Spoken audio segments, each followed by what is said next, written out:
Hi, welcome back to Worm Watts, where we harness the God-given power of compost worms to transform organic waste into amazing living fertilizer. Today we're getting back into our e-bin, which is basically our unnamed bin.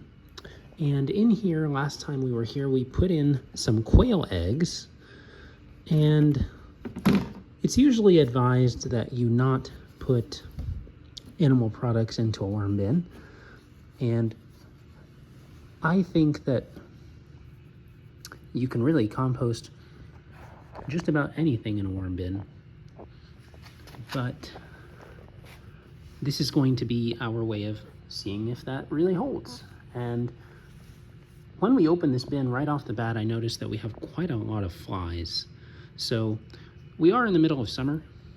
All right, today is July the 24th, so it's nice and warm, and the conditions are really ideal for the flies to go through their various phases of metamorphosis rather quickly and to populate very rapidly. So because of that, I think that's what we're seeing here. And I did anticipate that they would be heavily interested in the eggs. My hope was that it wouldn't impact the worms too much. But there is a little bit more of I would say a stronger smell to the bin. And I'm anticipating that we'll also see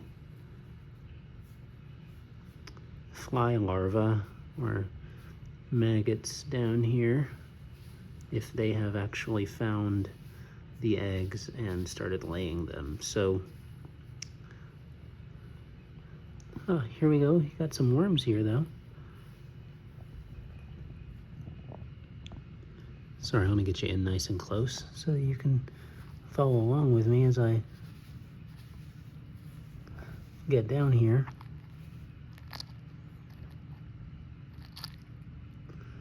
Oh boy, so that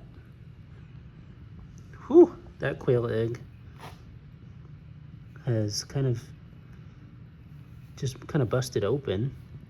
It was still inside of the shell.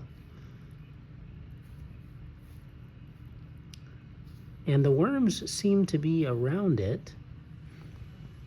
When I was in here, I tried to also be rather heavy on the use of eggshell, because that is supposed to help as well with the pH. I think it helps with the pH of the bin and with keeping things from getting too far from equilibrium for the worms.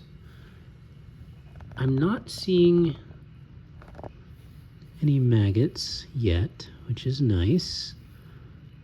Ooh, that's a nice, look at those worms right there. So we've got worms right there, right where you would expect to see. Yeah, so they're not shying away from the area where we've put the eggs. And I'm hoping that the eggshell will continue to help in that regard, just to make sure that they stay in a place where they're able to maintain their level of comfort in the bin. So having checked on it, as anticipated, we are seeing a lot more flies. I imagine that they're drawn to the area, but maybe they haven't found the food yet. I don't know. But yeah, we've got flies hopping on this chaff. I imagine that they will soon begin to populate here. So I will go ahead and add some more some more eggshell on here. And the purpose of that really is just to make sure that it's nice and helps to neutralize any of the acidity that may arise from the decomposing eggs. So, at least that's my understanding to this point.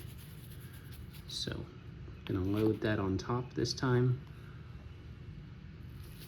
I'm not adding water to the bin because last time we checked on it, the bin looked fairly moist. So I'm not really concerned about moisture levels in the bin.